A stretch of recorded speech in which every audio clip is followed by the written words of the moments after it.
Hello aspirants, मैं हूं उत्कर्ष और आप देख रहे हैं सिंप्लीफाइड मॉक्स। आज के इस वीडियो में हम आपको टॉपर्स के तरीके से नीतू मैम की बुक से प्रोनाउन चैप्टर को पढ़ाएंगे। तो आइए बिना टाइम वेस्ट किए बिल्कुल देसी तरीके से प्रोनाउन चैप्टर को समझते हैं, पढ़ते हैं, जो कि सारे ही गवर्नमेंट एग्जाम के लिए बहुत ज़्यादा इम्पॉर्टेंट है। तो आइए शुरू करते हैं इस वीडियो को। तो देखिए, यहाँ पर सबसे पहले लिखा हुआ है कि प्रोनाउन होता क्या है। तो प्रोनाउन की डेफिनेशन होती है a word used in place of a noun, यानी कि नाउन के प्लेस पे जो वर्ड यूज किया जाता है उसी वर्ड को हम लोग प्रोनाउन बोलते हैं। नाउन के बदले प्रयुक्त होने वाले शब्द को प्रोनाउन कहते हैं। नाउन के रेपिटेशन से बचने के लिए प्रोनाउन का प्रयोग किया जाता है, यानी कि अगर कहीं बार बार नाउन का यूज किया जा रहा है तो उससे बचने के लिए हम प्रोनाउन का यूज करते हैं। किसी भी वाक्य में एक ही नाउन का प्रयोग बार बार करने से वाक्य में सुंदरता खत्म हो जाती है। यही कारण है कि नाउन के बदले प्रोनाउन का प्रयोग किया जाता है। जैसे कि यहाँ पर आप लोग देख सकते हो, लिखा हुआ है Mrs Shukla being a good teacher.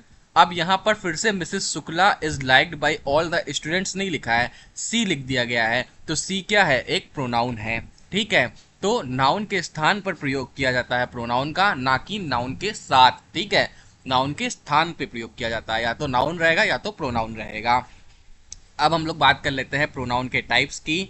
तो पहला है आपका पर्सनल प्रोनाउंस, यानी कि इसके अंदर देखिए आपको कुछ याद नहीं करना है, बस आपको देखना है कि हाँ ये चीज़ें आपके प्रोनाउन होते हैं। जैसे आई, मी, वी, अस, यू, ये सभी आपके प्रोनाउन होते हैं जो कि पर्सनल प्रोनाउन के अंतर्गत आते हैं। आपको कुछ भी याद नहीं करना है, बस ये देख लेना है कि ये प्रोनाउंस होते हैं। जैसे कि पॉजिटिव के अंदर आपका mine, ours, yours, his, hers, ये सारी चीज़ें आती हैं। डेमोन्स्ट्रेटिव के अंदर आपका डिस, डैट, डिस, दोज आता है। डिस्ट्रीब्यूटिव प्रोनाउन के अंदर आपका each, either, neither, every, none, etcetera, ये सारी चीज़ें आती हैं। रेसिप्रोकल के अंदर आपका ईच, अदर या वन अनदर आता है। रिफ्लेक्सिव प्रोनाउन की जगह पर आपका myself, ourself, yourself, myself, herself, ये सारी चीज़ें आती हैं। एम्पेटिक और एम्फेसाइजिंग प्रोनाउंस के अंदर आपका आता है my self, ourself, your self. ठीक है, ये सारी चीज़ें आपकी आती हैं जहाँ पर दबाव डालने के लिए इन सब का यूज़ किया जाता है। ठीक है, इसीलिए इसे हम लोग एम्पेटिक या फिर एम्फेसाइजिंग प्रोनाउंस कहते हैं। You yourself are responsible for your problem, he hurt himself. तो बेसिकली अभी आपको इसमें बहुत ज़्यादा ध्यान देने की ज़रूरत नहीं है, आपको बस इतना समझना है कि ये प्रोनाउंस होते हैं। जैसे कि यहाँ पर देखिए आपका इंडेफिनिट प्रोनाउन के अंदर एवरीबडी, समबडी, नोबडी, एनीबडी आता है। रिलेटिव प्रोनाउन के अंदर आपका हु, हुम, हुज, विच, ये सारी चीज़ें आती हैं। ठीक है, इंट्रोगेटिव प्रोनाउन के अंदर भी आपका हु, हुम, हुज, विच, ये सारी चीज़ें आती हैं जो कि प्रश्न पूछने के लिए यूज़ किए जाते हैं। ठीक है, आगे अगर हम लोग बढ़ेंगे तो अब हमारा आ जाता है the case of personal pronouns, यानी कि फर्स्ट पर्सन, सेकंड पर्सन और आपका थर्ड पर्सन। ठीक है, तो इसके अंदर आपका देखिए आई, मी, माई, माइन, ये सारी चीज़ें लिखी हुई हैं। आपको ये सभी भी कुछ देखने याद करने की ज़रूरत नहीं है। अभी जैसे जैसे हम लोग आगे बढ़ते जाएंगे हम आपको बता देंगे, आपको कुछ भी याद करने की ज़रूरत नहीं है। आगे हम लोग बढ़े तो अब देखिए यहाँ पर लिखा हुआ है अब सभी प्रकार के प्रोनाउन को विस्तार से देखते हैं, जिसमें से पहला है हमारा यूज ऑफ पर्सनल प्रोनाउन। ठीक है, तो ये प्रोनाउन जो अभी हम लोगों ने देखा था जिसके अंदर आई था, सी था, दे था, वी था, ही था, इट था, यू था। ठीक है, तो ये प्रोनाउंस जो तीनों प्रोनाउन जैसे first person, second person, third person में प्रयुक्त होते हैं पर्सनल प्रोनाउंस कहलाते हैं। ठीक है, तो इसके अंदर भी अभी आपको कुछ भी बहुत ज़्यादा देखने की ज़रूरत नहीं है, पहले हम लोग रूल्स देखते हैं। ठीक है, तो रूल नंबर 1 कहता है किसी सेंटेंस के वर्ब के पहले प्रोनाउन का प्रयोग हो तो वह नॉमिनेटिव केस में होता है। अगर प्रोनाउन का प्रयोग वर्ब के बाद हो तो ऑब्जेक्टिव केस का प्रयोग होता है। ठीक है, अभी यहाँ पर आपका देखिए ऊपर लिखा हुआ था ये नॉमिनेटिव केस था, ये ऑब्जेक्टिव केस था।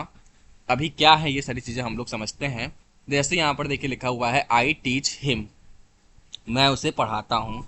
तो वर्ब के पहले आपका क्या यूज़ हो रहा है? नॉमिनेटिव यूज़ हो रहा है, आई यूज़ हो रहा है, जैसे यहाँ पर आपने देखा। और वर्ब के बाद आपका हिम आया हुआ है, यानी कि ऑब्जेक्टिव केस यूज़ हो रहा है, जैसे आप यहाँ पर देख सकते हो। तो आई का क्या होता है? ऑब्जेक्टिव, मी होता है, सी का हर होता है, डे का डेम होता है, वी का अस होता है, ही का हिम होता है, इट का इट ही होता है और यू का यू ही होता है। तो ये सारी चीज़ें आपको याद करने की ज़रूरत नहीं है, ये आपको ऑलरेडी पता है। जैसे आई टीच हिम आपको ऑलरेडी पता है, ही इज़ टॉट बाई मी आपको ऑलरेडी पता है। बस इसके अंदर आपको बता रहा है कि जो आपको पता है उसे कहते क्या है, ठीक है। तो वो आपने यहाँ पर देखा, तो इसको कुछ मुझे लगता नहीं याद करने की ज़रूरत है, कि आपको ऑलरेडी पता हुआ है, ठीक है।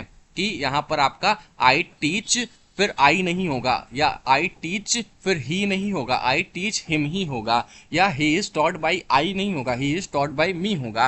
ये आप सभी को ऑलरेडी पता है, ठीक है। तो इसके अंदर आपको कोई याद करने की जरूरत नहीं है, कुछ समझने या जानने की जरूरत नहीं है, ये आपको ऑलरेडी पता है। बस ये आपको बता रहा है कि जो आपको पता है उसे कहते क्या है, ठीक है, यानी उसको भी एक नाम दे रहा है।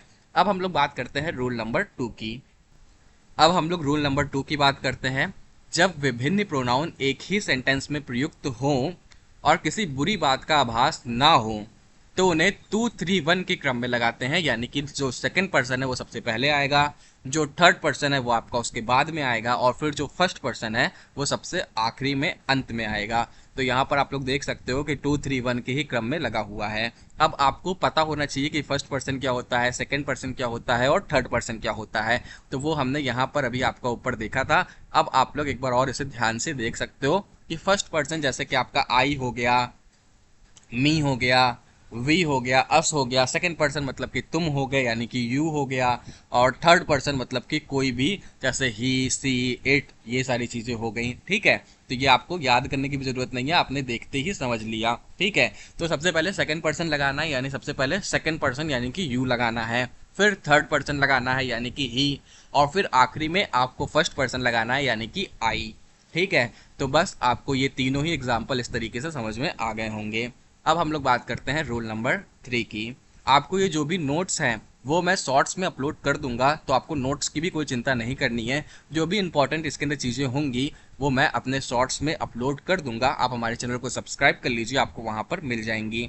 और भी सारे सब्जेक्ट्स की शॉर्ट्स आपको वहाँ पर मिलती रहेंगी, मोटिवेशनल शॉर्ट्स भी आपको मिलती रहेंगी, तो आप हमारे चैनल को सब्सक्राइब जरूर करें। अब बात करते हैं हम लोग रूल नंबर 3 की। एक ही वाक्य में विभिन्न प्रोनाउंस का प्रयोग करते समय यदि उसमें अपना दोष स्वीकार किया गया हो अथवा कोई बुरी बात कही गई हो, तो प्रोनाउन को 1 2 3 क्रम में लगाएंगे, ठीक है। यानी अभी जो हम लोगों ने देखा था वहां पर क्या था कि यदि कोई बुरी बात का आभास ना हो तब तो आप 2 3 1 लगाओगे, लेकिन अगर आभास हो, दोष स्वीकार किया गया हो, बुरी बातें कही गई हो, तो फिर आपका 1 2 3 के क्रम में लगेगा, ठीक है। तो जैसे यहाँ पर हम लोग देख सकते हैं कि यहाँ पे एक बुरी बात की गई है, ब्लंडर किया गया है, ठीक है, या फिर यहाँ पर मिसशीफ किया गया है, ठीक है। तो ये सभी जो बुरी चीज़ें हैं, अगर बुरी बातें हैं, अगर निगेटिविटी है, अगर नेगेटिव सेंटेंसेस हैं, तो 1 2 3 के क्रम में आप लगाओगे। आप लोग देख रहे होगे, आपको समझ में आ रहा होगा। अब हम लोग बात करते हैं रूल नंबर 4 की, कि जब प्रोनाउन बहुवचन में हो तो प्रोनाउन 1 2 3 के क्रम में होना चाहिए, यानी पहले पहला पर्सन आएगा, फिर दूसरा पर्सन आएगा, फिर तीसरा पर्सन आएगा। जब आपका प्रोनाउन किस में हो, बहुवचन में हो, जैसे कि we, you and they should now get down to work, यानी कि हम, तुम, वो सभी अब कार्य के लिए जाते हैं, ठीक है, should now get down to work. तो यहाँ पर एक बहुवचन का प्रयोग किया गया है। तो जब बहुवचन होगा तो 1 2 3 होगा, ठीक है। आपने देखा हर जगह पर ही 1 2 3 है, बस 2 3 1 तब है जब बिल्कुल पॉजिटिव सेंटेंसेस हो, कोई बुरी बात ना कही गई हो और बहुवचन ना हो। रूल नंबर 5 कहता है कि let, like, between, but, except एवं प्रीपोजिशंस के बाद ऑब्जेक्टिव केस का प्रयोग किया जाता है, ठीक है। यानी अगर लाइक आता है या लेट आता है, बिटवीन आता है, बट आता है, एक्सेप्ट आता है, तो इन सभी के साथ आपका ऑब्जेक्टिव केस होगा। ऑब्जेक्टिव केस अभी मैंने बताया, जैसे आई का मी हो जाता है, ही का हिम हो जाता है, सी का हर हो जाता है, ठीक है, यू का यू ही रहता है। तो ये अभी हमने बात किया था। तो देखिए यहाँ पे आपका लेट आ गया, तो लेट मी होता है, let I do this work नहीं होता है, let me do this work होता है। तो ये सभी आपको ऑलरेडी पता है, तो इसमें कोई भी आपको चिंता करने की जरूरत नहीं है। बिटवीन हर एंड मी होता है, ठीक है, there is no problem between her and me होगा, बिटवीन सी एंड आई नहीं होगा। एवरीबडी बट हिम होगा, ठीक है। He laugh at you, he laugh at me होगा, ना कि आई, ठीक है, क्योंकि एट आया हुआ है, ठीक है। तो इन सभी के साथ आपका क्या लगता है, ऑब्जेक्टिव केस लगता है, ना कि सब्जेक्टिव केस। अब हम लोग आगे बढ़ जाते हैं। रूल नंबर 6 कह रहा है कि यदि दो नॉमिनेटिव्स के बीच तुलना हो तो एज देन के बाद नॉमिनेटिव केस के प्रोनाउन का प्रयोग होता है। ठीक है, जैसे कि he is as fast as I होगा, क्योंकि यहाँ पर ही है तो यहाँ पर भी आई होगा, यहाँ पर ही है तो यहाँ पर भी आई होगा। ठीक है, आई है अगर तो ही होगा, ना कि हिम होगा। यानी कि नॉमिनेटिव केस के प्रोनाउन का प्रयोग होगा अगर नॉमिनेटिव केस के बीच में तुलना की गई है। यानी जिसके साथ जैसी तुलना की जाएगी आप वैसा ही इस्तेमाल करोगे, अलग नहीं इस्तेमाल करोगे। ठीक है, ऊपर दिए गए उदाहरण में दो सब्जेक्ट्स के बीच में तुलना किया गया है, अतः दोनों प्रोनाउन नॉमिनेटिव केस में होना चाहिए, क्योंकि तुलना की जाएगी जब तो एक ही केस होना चाहिए। लेकिन दो ऑब्जेक्ट्स के बीच में तुलना होने पर एज देन के बाद ऑब्जेक्टिव केस के प्रोनाउन का प्रयोग होता है। यानी कि अगर आप यहाँ पर देखोगे कि I know you as much as him, I know you as much as I know him. ठीक है, तो यहाँ पर आई के साथ हिम लगा है क्योंकि ऑब्जेक्ट्स के बीच में तुलना हो रही है। ठीक है, तो आपको यहाँ पर ध्यान देना होगा, जिसके साथ तुलना होगी वही लग जाएगा। नॉमिनेटिव होगा तो नॉमिनेटिव होगा, ऑब्जेक्टिव होगा तो ऑब्जेक्टिव केस होगा। यानी आप अपने केसेस को बदल नहीं सकते हो, जो जैसा केस रहेगा उसी केस में आप लिख दोगे। अब हम लोग बात करेंगे रूल नंबर 7 की।